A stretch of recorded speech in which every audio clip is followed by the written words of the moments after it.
अच्छा जी, yes, welcome back good healthy morning. हमारी बातें चल रही थी और हम बातों के बीच में थोड़ी सी इंटरप्शन हो गया। अच्छा खैर जी, हम लोग अब बात करेंगे थोड़ा सा। जो मुझे कॉल आई थी कि उनको प्रेगनेंसी के साथ डिप्रेशन हो रहा है, mainly because of the reason कि वो कुछ कर नहीं रही हैं और वो बेड रेस्ट पे हैं। एक तो वैसे ही प्रेगनेंसी का डिप्रेशन होता है, एक अजीब सा वेट एंड पेन एंड एक इस तरह की चीज़ होती है, आपकी नॉर्मल लाइफ थोड़ी सी कॉम्प्रोमाइज। दूसरा बेड रेस्ट, क्या करें वो? देखिए, अब मुझे नहीं पता कि उनकी इंडिकेशन क्या है। ये कह रही है कि वो कह रही है बेबी थोड़ा नीचे की तरफ, नीचे की तरफ नीचे की तरफ होता है, 6 मंथ है। अगर बिल्कुल ही नीचे की तरफ है और अगर यूट्रस का माउथ ओपन हो रहा है तो the gynaecologist must have put some shirt car, एक हमारा होता है स्टिच जो हम लगा देते हैं, बट स्टिचेस करा के आई हैं तो मगर उसके लिए कंप्लीट बेड रेस्ट का मतलब ये नहीं है कि वो बेड पे ही लेटी रहें। वो शी कैन सिट, वो टीवी देख सकती हैं, वो लाउंज में बैठे हैं, अपने जैसे पाँव हैं वो थोड़ा सा ऊपर करके कर सकती हैं। दिन में 1-2 दफ़ा वो वॉक अलोंग कर सकती हैं। सारा टाइम अगर बेड पे लेटी रहेंगी तो वो तो definitely anybody can go in depression, nobody can lie like this.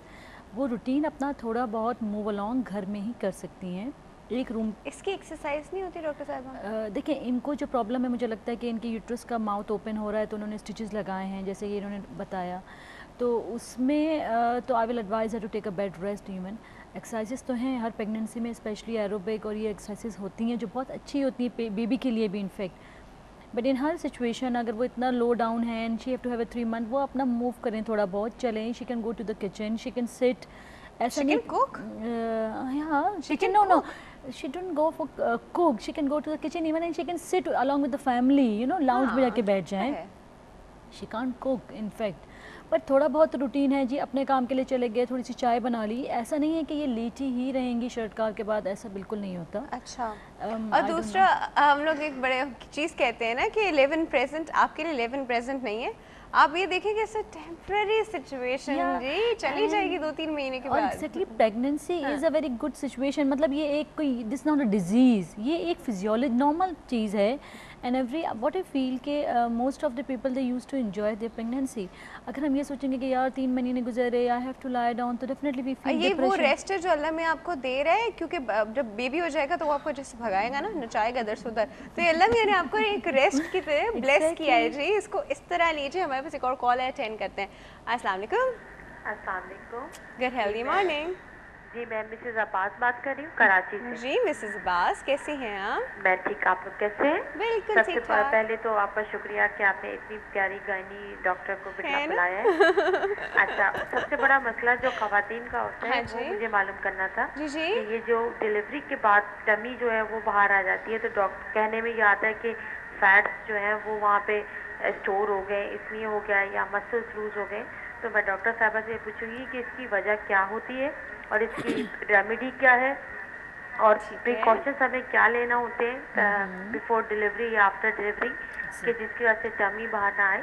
एक तो ये मसला।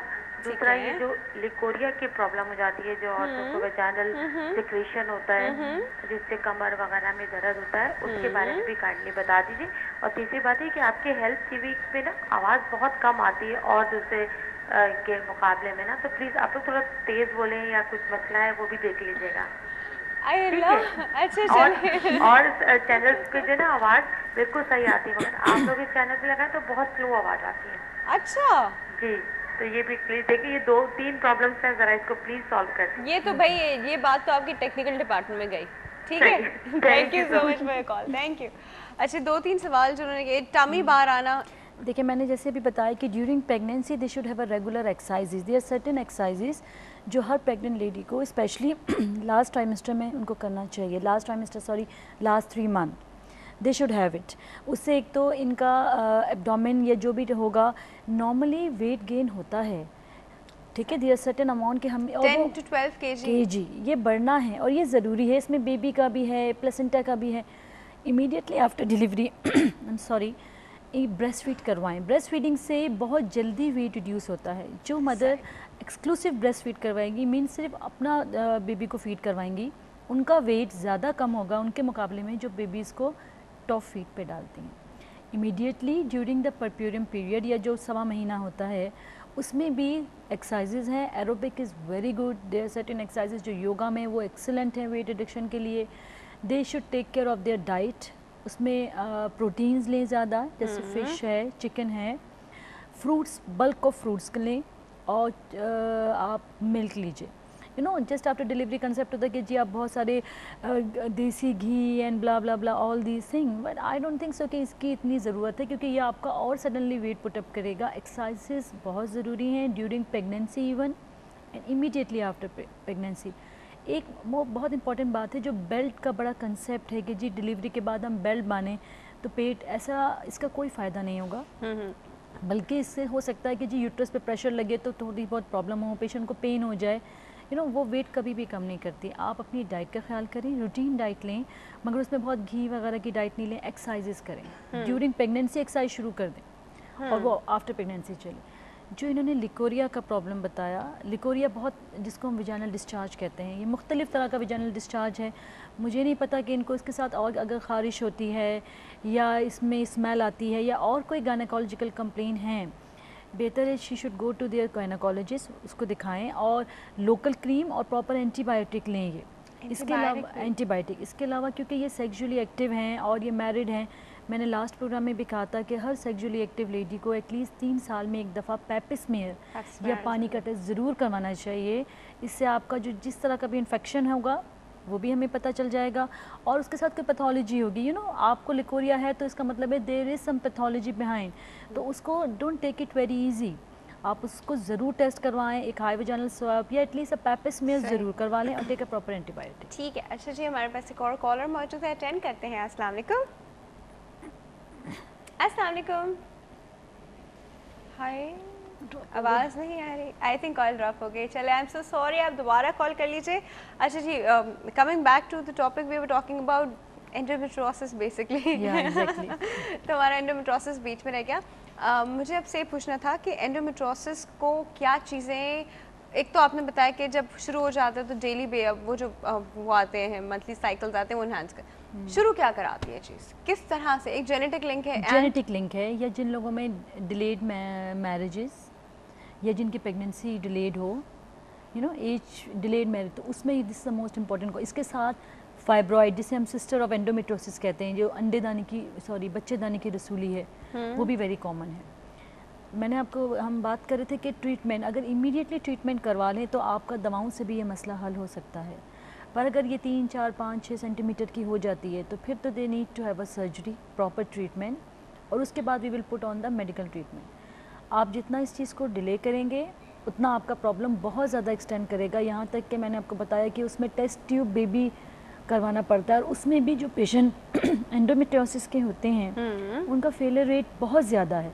मतलब एक नॉर्मल पेशेंट आती है जिसको एंडोमेट्रियोसिस नहीं है और स्टिल वो कंसीव नहीं कर रही है, वी प्लान फॉर कि जी हम इस पेशेंट पे टेस्ट ट्यूब बेबी करें, उनके मुकाबले में इन पेशेंट का कंसेप्शन रेट या बच्चे ठहरने का जो है वो बहुत कम है। तो दे should have a proper treatment from very beginning. अच्छा, कोई ऐसा तरीका नहीं है कि हम लोगों को पता हो कि इस फैमिली में जीन्स है, चलती आ रही है, तो हम एक उस बच्चे को क्या एहतियात करवाएं कि उसके अंदर ये चीज़ डेवलप ना हो? ये जैसे हमने कहा जेनेटिक है, means is a familial disorder, families में रन कर रही है। हाँ, जिस तरह हम लोग को पता होता है ना कि हार्ट डिजीज चल रहा है, डायबिटीज चल रही है, हाइपरटेंशन है, इसी तरह ये भी फैमिलियल डिसऑर्डर है, ये जेनेटिक एब्नॉर्मलिटी है।